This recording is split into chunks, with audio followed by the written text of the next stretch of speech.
I'm not going to be long because the Raptors are tipping off. I'd like to thank the Atkinson Foundation and the Toronto Star and the Hondrich family for this amazing opportunity. In 1995, John McFarlane and Andy Gardosh, who worked at Toronto Life magazine, asked me to start writing a column about cities. So as a good freelance writer, I say yes to everything. And so I said yes to that, not knowing anything at all about municipal politics. And 24 years later, I still think that the municipal beat is like an endlessly fascinating beat. Don't ever, if the young journalists here, don't ever let anybody tell you different.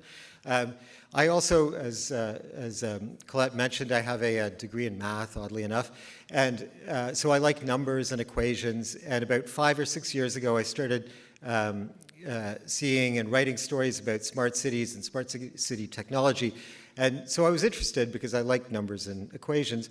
And then a couple things happened, and then Sidewalk Labs arrives, and I started writing a lot about that. And so over the past 5 or 6 years, thanks to Spacing Magazine, to the Toronto Star, the Globe and Mail, and Walrus, I've had an opportunity to do a lot of reporting on this topic. One of the things I've learned about cities is that you always have to be mindful about how technologies impact urban spaces. All sorts of technologies, from the internal combustion engine to elevators and so on.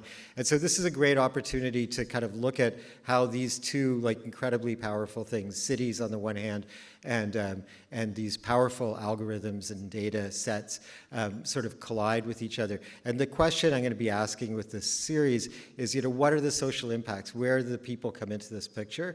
And these are interesting questions without really easy answers.